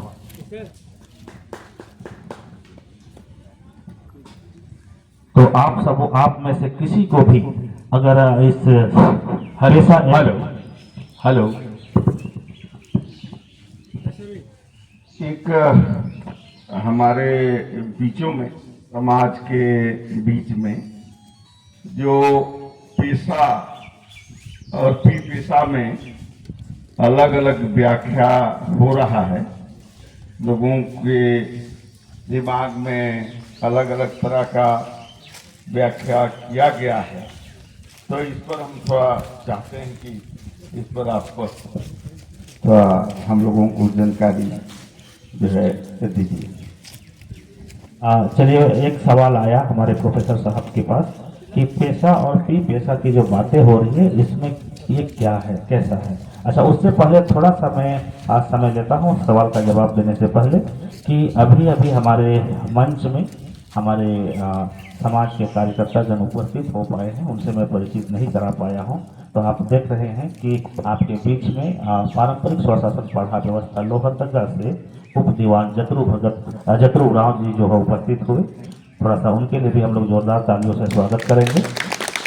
और साथ ही साथ जो है हमारे बीच में हम लोगों का पारंपरिक स्वशासन पढ़ा व्यवस्था जिला लोहरदगा से पूर्व उप बेलना वीरेंद्र दादा उपस्थित हुए हैं, उनको भी जोरदार तालियों से हम लोग स्वागत करेंगे। साथ ही साथ जो है हमारे बीच में सामाजिक कार्यकर्ता रामचंद्र दादा उपस्थित हुए हैं, उनके लिए भी हम लोग जोरदार तालियों से स्वागत करेंगे। और साथ ही साथ में हमारे बीच में वीर बुद्धू भगत सेना के कोष अध्यक्ष संतोष प्रधान जी अभी उपस्थित हुए, उनके लिए भी जोरदार तालियों से स्वागत करेंगे। साथ ही साथ वीर बुद्धू सेना के प्रवक्ता हमारे बीच में संतोष उरांव जी मौजूद हैं, उनके लिए भी हम लोग जोरदार तालियों से उनको स्वागत करेंगे। तो इसी के साथ जो है हम लोग उन सवाल का जवाब की ओर चलेंगे। पेशा और पी पेशा की जो बात चल रही है, ये क्या चीज है, ये थोड़ा सा बताने का प्रयास करेंगे प्रोफेसर सर। और भी कोई सवाल है तो उसको मन में बना कर रखिए। एक एक सवाल का जवाब अच्छा रहेगा, एक ही बार में सब सवाल नहीं होगा। बहुत ज़रूरी सवाल है दान साहब की तरफ से, और हम लोग को भी जानने की ज़रूरत है, क्योंकि ये बहुत भ्रमित करने वाला एक सवाल है। बहुत सवाल नहीं कहेंगे, भ्रमित करने वाली बात है। पैसा और पी पैसा क्या है? देखिए, कानून का जो एक शब्दावली है उसका एक नाम है, और एक दूसरा उसका नाम होता है कानून को हम किस नाम से जानते हैं। ठीक है, जैसे एक इंसान का नाम कुछ होता है, और उदाहरण के लिए उसका हम नाम बोलते हैं पंकज, तो कोई उसको घर में पंकु भी बोल देता है। ठीक है, इस तरह से बोलचाल की भाषा में हम उसको बोलते हैं, लेकिन कानून वही है। इंसान चेंज नहीं होता है तो कानून भी चेंज नहीं होता है। तो उसी तरह से जो कानून का जो वास्तविक नाम है, क्योंकि देखिए कानून है, उसमें द भी जोड़ेंगे, ए भी जोड़ेंगे, तो उसका मतलब है, वो ऐसे ही नहीं आ गया कि हमको मर्जी किया तो जोड़ दिया। तो अगर कानून की भाषा में तो समझे तो होता है the provisions of the panchayat, है ना, the provisions of the panchayat, फिर ब्रैकेट में वो डालता है, होता है extension to the scheduled areas, bracket close, act comma 1996।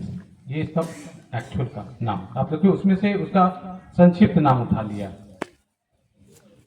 The provisions से पी उठा लिया, प्रोविजंस का पी, और बाकी को वैसे रखे, provisions panchayat extension to scheduled areas act.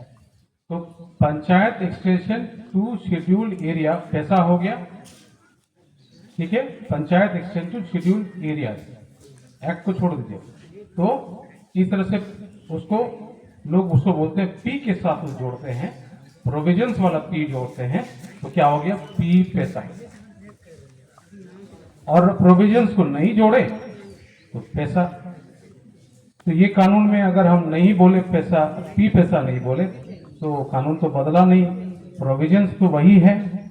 अगर हम पैसा भी बोले तो भी प्रोविजंस वही है, उसी की बात हो रही है, तो कोई गड़बड़ ही नहीं होना चाहिए, क्योंकि कानून तो वही है। कानून आपके बोलने ना बोलने से तो नहीं बदला, आप पैसा बोलिए या पी पैसा बोलिए, ये आपकी मर्जी। क्योंकि हम पी पैसा भी बोलेंगे तो भी वही मान्य होगा, वो भी गलत नहीं है, क्योंकि वो अपने हिसाब से प्रोविजंस को जोड़ के बोल रहा है, हम उसको नहीं जोड़ के बोल रहे हैं। सरकारी दस्तावेजों में भी जब बातें लिखी जाती है तो पूरा कानून नहीं लिखा जाता है, उसको अगर आप राज्यसभा के सवालों को लेंगे या लोकसभा के सवालों को लेंगे तो उसमें लिखा होगा इन शॉर्ट पैसा लिखा होगा, पंचायत उसमें बोलेगा इन शॉर्ट ब्रैकेट में पैसा। तो पी पैसा पैसा ये एक कानून है, क्योंकि प्रावधान वही है, आप उसको बोले किस तरह से बोले ये आपकी मर्जी है। जैसे हम और एक एग्जांपल देंगे, हम सब जानते हैं कि वनाधिकार कानून अनुसूचित जनजातियों के लिए है, आदिवासियों के लिए है, जंगलों के अधिकार के लिए केंद्रीय कानून बना है, जहाँ पे पट्टा वगैरह के विषय में हम करते हैं। उस कानून का अगर पूरा नाम बोलिएगा तो क्या है, क्या नाम है उसका पूरा? हम पैसा की नहीं बल्कि दूसरे कानून की बात कर रहे हैं, हम लोग के बीच का ही कानून है वन अधिकार कानून, यही ना बोलते हैं, फॉरेस्ट राइट्स एक्ट 2006, यही बोलते हैं। कभी हम लोग उसको, लेकिन कानून का पूरा नाम क्या है? कानून का पूरा नाम है अनुसूचित जनजाति एवं अन्य परंपरागत वन निवासी वनों पर अधिकार अधिनियम 2006, ये इसका पूरा नाम है। अंग्रेजी में उसको बोलते हैं forest dwelling scheduled tribe and other traditional forest dwellers with in bracket recognition of forest rights act 2006। तो हम तो अगर उसको जोड़ के बोले, जैसे पी पैसा में तो सबको बना दिया ना, तो होगा उसको अगर बनाएंगे तो क्या होगा, FDST एंड OTFD RFA 2006। इसे हम क्यों बोले, कानून तो एक ही है, हम संचित बोलते हैं FRA, या आप हिंदी में उसको बोलते हैं वन अधिकार कानून, यही ना बोलते हैं आप।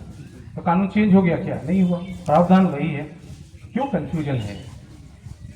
तो कंफ्यूजन नहीं होना चाहिए, उसका बोध भी कुछ अलग नहीं होता है, बोध वही होता है जो उस प्रावधान में। दूसरा बात, प्रोविजंस के बारे में कहा है, द प्रोविजंस, और हम सब जानते हैं, ग्रामर पढ़े हैं हम लोग, बच्चा स्कूल में मास्टर बोला है कि द प्रॉपर नाउन है। द प्रॉपर नाउन है किसी निश्चित वस्तु, किसी निश्चित जगह और निश्चित व्यक्ति के नाम पे हम द लगाते हैं।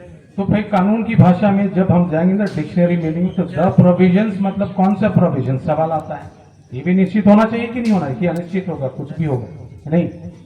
तो कानून की भाषा में द प्रोविजंस मतलब वो प्रोविजंस कहाँ है, वो प्रोविजंस आपके पार्ट 9 में है, भाग 9 में है, जहां के जिस वक्त आपका 72वां संशोधन हुआ उस वक्त एक और भी चीज ऐड हुआ संविधान में, वो है शेड्यूल 11।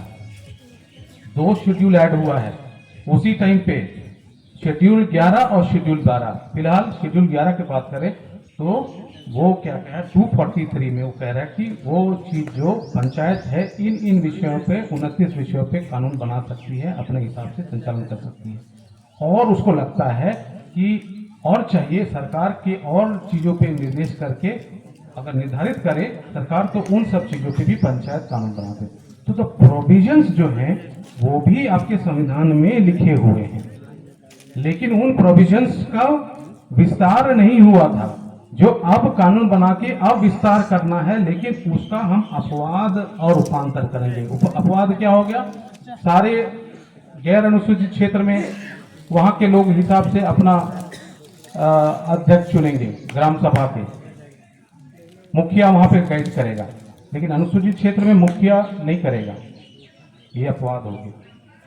कौन करेगा, पारंपरिक जो ग्राम सभा जो आपके पारंपरिक अगुआ है वो है पाहन करेगा, वो है मुंडा करेगा, वो है मांझी करेगा, ये अपवाद कर दिया। बाकी जगह पंचायत मुखिया करे, लेकिन हमारे एरिया में अपवाद है, तो इसीलिए वो जो प्रावधान है उसका हम अपवाद बना के अनुसूचित क्षेत्र में विस्तार किए, ये है प्रोविजन।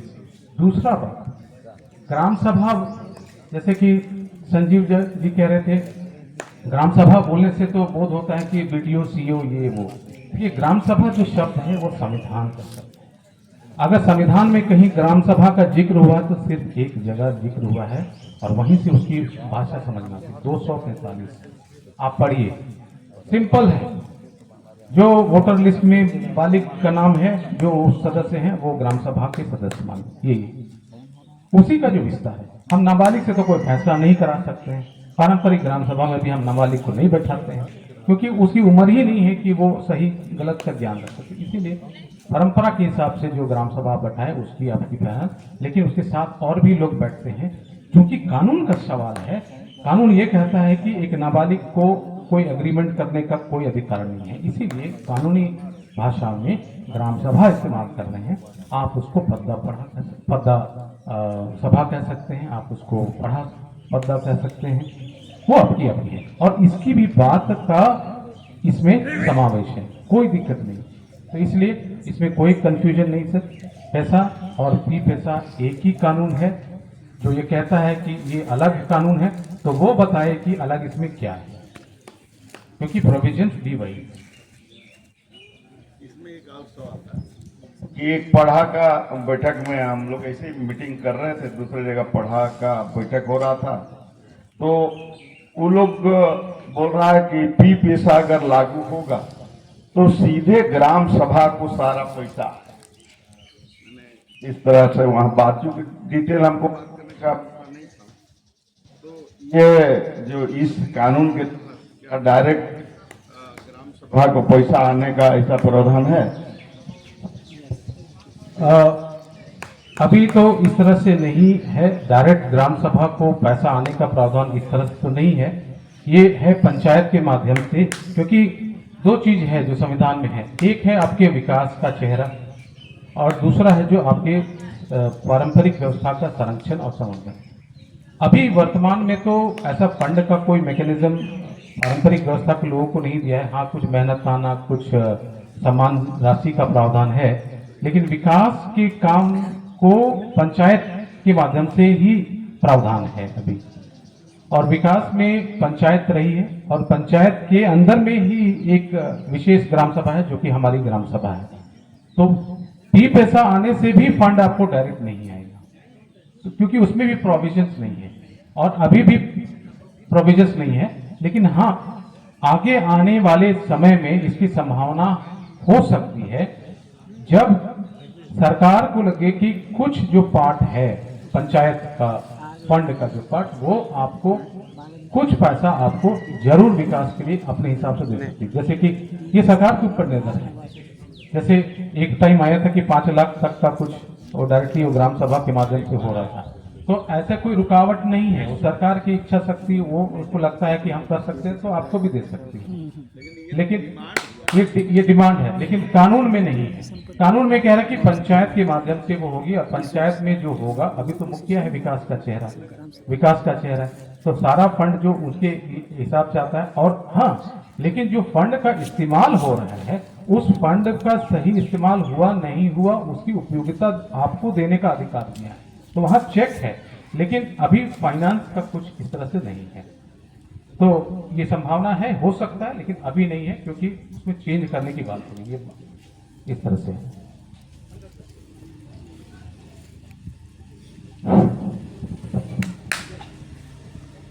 अभी हम लोग पेशा पर सुनने के बाद एक प्रश्न काल है, आपको सवाल करना है, लेकिन हम तो सब के सब फंसे हुए हैं पेशा और पी पेशा में, जिसका भी आंसर आप लोग को मिल चुका है। अब है कि हमारी क्या जिम्मेवारी है। हम जिस ग्राम सभा को अंगीकार कर चुके हैं 2006 से, जो सरकार ने लागू किया, क्या हमारा वही ग्राम सभा सही है? एक सवाल बनता है। अगर वो ग्राम सभा अगर सही है तो हमारी भटकाव निश्चित है, तब इसको भगवान भी नहीं रोक पाएगा। अभी अभी हमारे बीच प्रोफेसर साहब इस बात को रखे कि ग्राम सभा कैसा है, ग्राम सभा क्या है। आज हम खुद भी नहीं जानते हैं कि हमारा ग्राम सभा क्या है। पेशा 1996 जब बना था, सरकार के द्वारा घोषित हुआ, बड़ी तेजी से अनुसूचित क्षेत्र के तमाम राज्यों में एक खुशी की लहर दौड़ गई थी, लेकिन वो खुशी की लहर बहुत दिन तक जिंदा नहीं रह पाई। फिर हम उसकी जगह पर आके खड़े हो गए। आज आपसे फिर ये सवाल खड़ा होकर पूछता है कि उपयोगिता प्रमाण पत्र, जो भी पैसा आपके पंचायत में खर्च होता है, आपके पढ़ा में खर्च होता है, कि उपयोगिता प्रमाण पत्र ग्राम प्रधान को देना है, ग्राम सभा अध्यक्ष को देना है। तो कौन ग्राम सभा अध्यक्ष? आप लोग कितने ग्राम सभा अध्यक्ष लोग यहाँ पर मौजूद रहेंगे? कितने ग्राम सभा अध्यक्ष यहाँ पर उपस्थित हैं? एक हाथ का उठा है और सैतुंडगढ़ी से है ये। अब सवाल है कि आप आपके दस्तूर के अनुसार ग्राम प्रधान के है? आपके गांव में कौन है? पहान है कि महतो है? महतो है। तो फिर 2006 में तो पहान को ग्राम प्रधान सरकार ने मान लिया, तो ग्राम प्रधान कौन हुआ भाई? तो हम दोगलाई में जीते हैं। हमको अपने पारंपरिक के ग्राम सभा को तो कुछ दुरुस्त करने की जरूरत है कि नहीं है? और आज क्या है कि हमारा ग्राम प्रधान झोल टंगवा हो गया है। समझ रहे हैं आप लोग? और हमारे नौजवान लोग विशेष करके जो भी पढ़ाई कर रहे हैं, आपको पढ़ने की जरूरत है। कल के दिन एक कार्यक्रम, एक पदभार आपके कंधों पर भी आने वाला है। तो क्या आप झोलटगवा ग्राम प्रधान बनेंगे? आपके पास एक सवाल खड़ा होता है। तो आज जरूरत है कि आपका जो ग्राम सभा है वो सही नहीं है, आपको सही करने की जरूरत है। और इस बात को मोटा मोटी 1998 से कहा जा रहा है, इसी विश्व सुंदरा के माध्यम से, लेकिन हमारा ग्राम सभा आज भी दुरुस्त नहीं है। गलत हो रहा है, सरकार गलत कर रही है, तो हमको विरोध करना पड़ेगा कि हमारी परंपरा के अनुसार हमारा ग्राम प्रधान पहान नहीं महत्व होता है। हमारे जो सब डिवाइड किया हुआ है, वो बांटा हुआ है। आध्यात्मिक शक्तियों का श्रेष्ठ पहान होता है और गांव को संचालित करने वाला महतो होता है, हेडमैन ऑफ द विलेज, गांव का प्रधान, ग्राम प्रधान के रूप में हमारा महतो गिना जाता है गांव क्षेत्र में। लेकिन हम लोगों ने कभी विरोध नहीं किया इसका। और अगर यही ग्राम सभा रहेगा तो हमारी ग्राम सभा कभी भी खड़ा नहीं हो पाएगी। ये समझने का है। आप लोगों को संविधान की तमाम बातें जो सामने आई ऊपर ऊपर पार हो गया होगा, क्योंकि आप लोग उसको पढ़े नहीं। लेकिन व्यवहारिक रूप में जो आपके पास है वो तो आपके पास है, उसको आप खड़ा करने के लिए तत्पर हैं या नहीं, ये सवाल बनता है।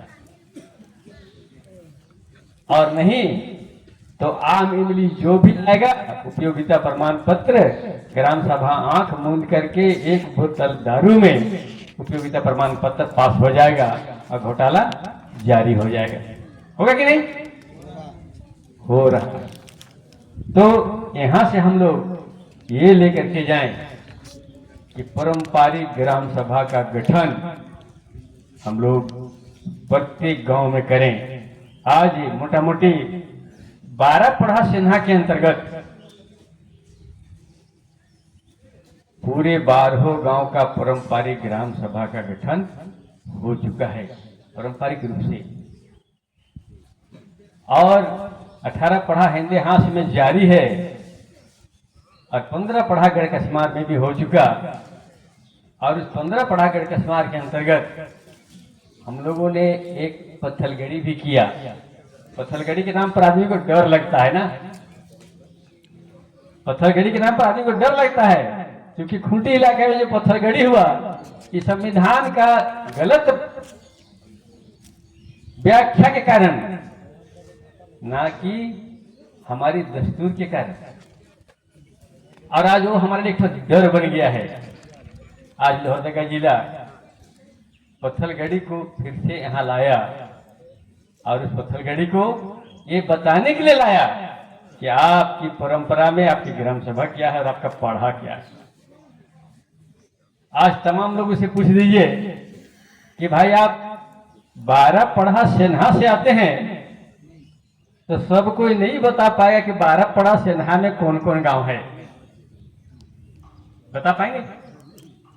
गिने चुने लोग ही बता पाएंगे, सब कोई नहीं बता पाएंगे।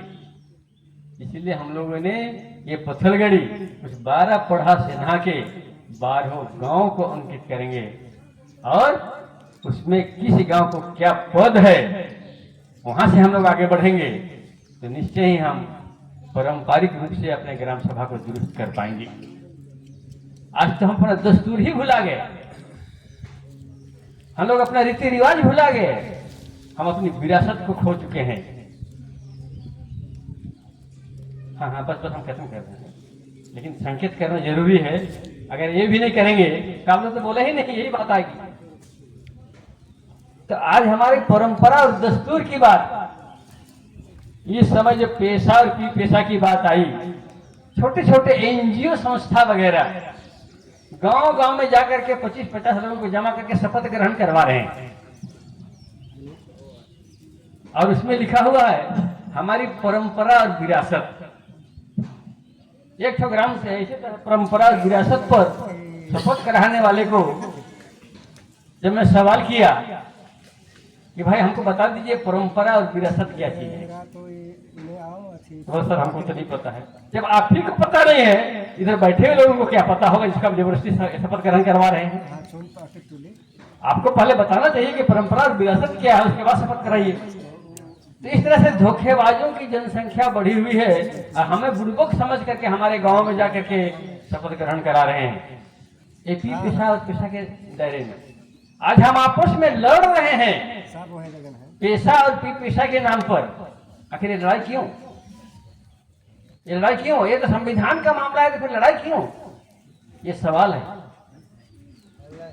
हम एक दूसरे को कहीं पर धर्म के साथ जोड़ दे रहे हैं। हाँ, जहाँ छठे निश्चित की बात आ जाती है, ईसाई तो हाँ झलका दे रहे हैं। तो लड़ाई हमारे बीच में है, इस लड़ाई को हमको समझना पड़ेगा, और इसके लिए तमाम गांव में बैठक अनिवार्य है। आप लोग बैठक का आयोजन कीजिए।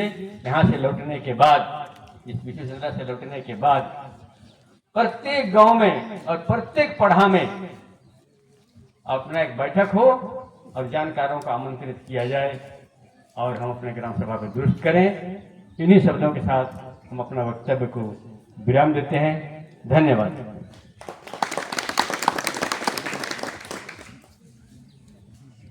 बहुत बहुत धन्यवाद प्रोफेसर विनोद भगत जी को। सवाल का जवाब देते देते कुछ कुछ बिंदु को लगा के इनको बोल देना चाहिए तो बोल दिए। तो चलिए उनको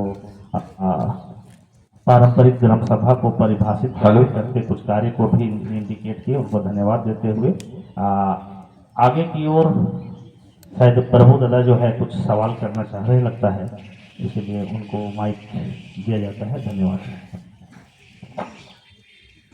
आज हम लोग 20वां बैठक में आए हुए हैं और यह प्रस्ताव अपने ओर से रखना चाहते हैं। ये लोहरदगा अंतर्गत ये अनुसूचित फूल है, लेकिन लातेहार के अंतर्गत टोटल ये जो ग्राम सभा की बात आती है बिल्कुल सत्य बात है कि लोग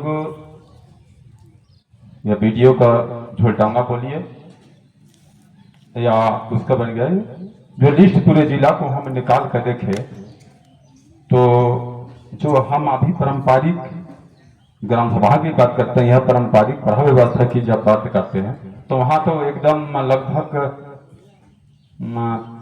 75% जेडर लोग इस पर ग्राम सभा बना हुआ है। भूमियार है, मियाँ है, अहीर है और भूया है। ये जेंडर कास्ट लोग इस जगह पर प्रधान बना करके ये डीसी के माध्यम से इन्होंने चयनित करके अभी भी चयनित जारी है लातेहार जिला के अंतर्गत। ये हम लोग जब परंपरा की बात करते हैं तो लोग परंपरा के बारे में तो पता नहीं।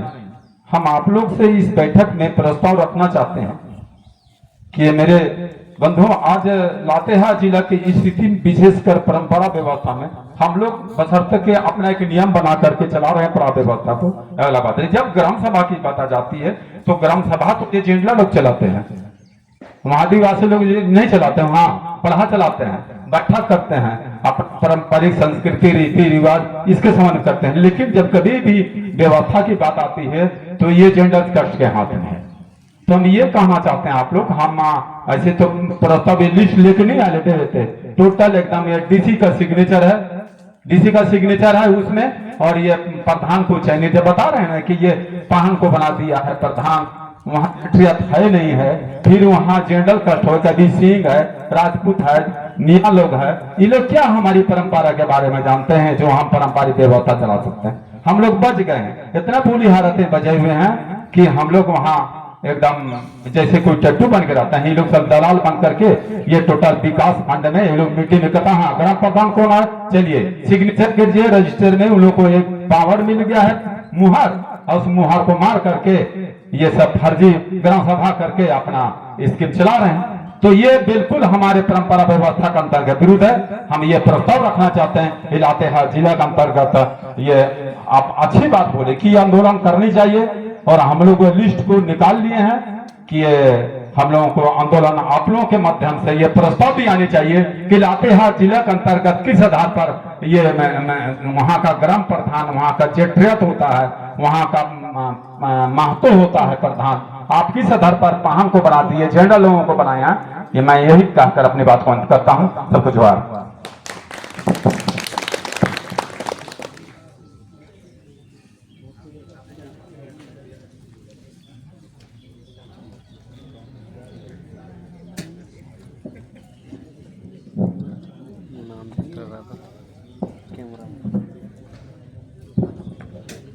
तो पारंपरिक स्वशासन पढ़ा व्यवस्था जिला लातेहार के जिला बैंक प्रभु दयाल उरांव जो है अपनी बातों को यहाँ पर रखे। आप लोग समझ रहे होंगे कि अपने दर्द है कि हम यहाँ पारंपरिक पढ़ा की बात करते हैं, 5वीं अनुसूचित क्षेत्र की बात करते हैं, और 5वीं अनुसूचित क्षेत्र में ही हमारे वहाँ पर जो ग्राम प्रधान बने हुए हैं, इनके अनुसार इन्होंने बताया कि कहीं पर जो है सिंह राजपूत, कहीं पर भूमिहार, कहीं पर जो है आपको मुसलमान भी ग्राम प्रधान बना हुआ है। तो किस तरह से दुरुपयोग हो रहा है इस वर्तमान में जो पंचायत अधिनियम के तहत जो ग्राम सभा गठित किया गया है हमारे पीडीओ, सीओ और डीसी के माध्यम से, तो इन सभी चीज़ों को समझने जानने की जरूरत है। खास करके लोहरदगा क्षेत्र में अभी तक तो ऐसा मामला नहीं आया है, लेकिन फिर भी कहीं पर महतो, कहीं पर पहान जो है ग्राम प्रधान है, लेकिन अधिकतर जो है हमारे क्षेत्र में पहान का ही ग्राम प्रधान का बातें यहाँ पर आई है। तो चलिए अब हम लोग चर्चा को आगे बढ़ाते हैं। तो हम लोगों ने यहाँ पर सुना अभी कि पेशा एक्ट 1996 के संबंध में समझने का प्रयास किया।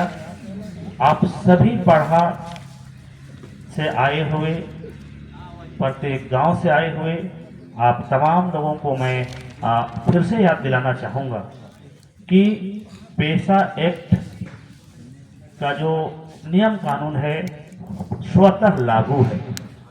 नियमावली बनाने में भले कोताही हुआ है, लेट हुआ है, नहीं बना है, कोई बात नहीं, लेकिन पेशा एक्ट लागू है। अब उसको सरकार, कानून तो बना दिया केंद्र सरकार, लेकिन धरातल पे हमें लागू करना पड़ेगा। हम लोगों को सशक्त होना पड़ेगा, हम लोगों को नियम को समझना पड़ेगा, उसके हिसाब से चलना पड़ेगा। तो हमें कुछ करने की जरूरत नहीं है। हमारे पुरखों का बनाया हुआ जो व्यवस्था है बस उसके साथ हम लोग चले। ऑटोमेटिक जो है हमारा निर्णय, जो भी निर्णय आप बद्दा मिलेंगे, बद्दा पंच मिलेंगे, पढ़ा मिलेंगे, वो सारा निर्णय कानूनी मान्य है।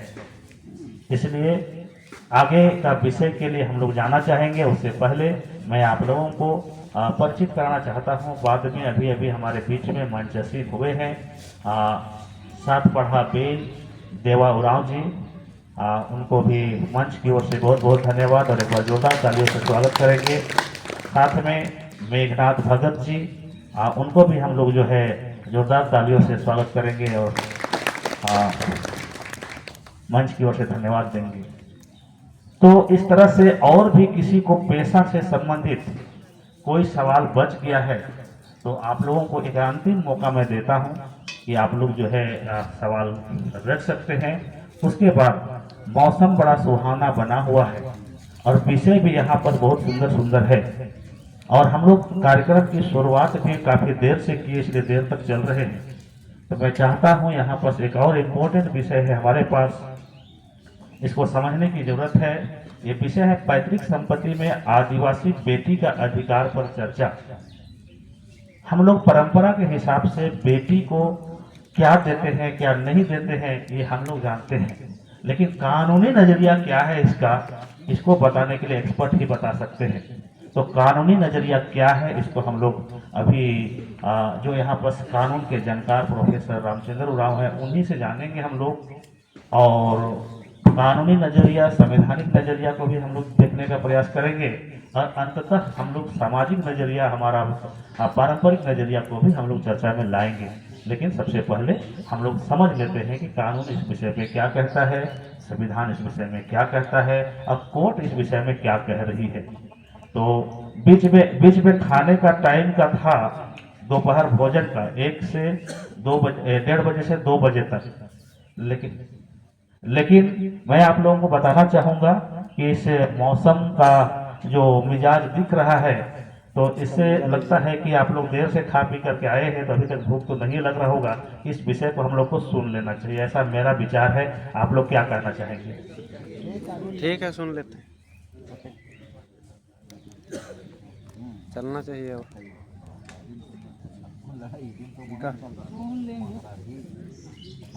और मैं एक बातें और आई कि हमारे पास जो एक रजिस्टर है वो रजिस्टर प्रत्येक व्यक्ति के पास घूम रही है। तो आप लोग जो है, जो भी हैं, आप उस रजिस्टर में अपना नाम, गांव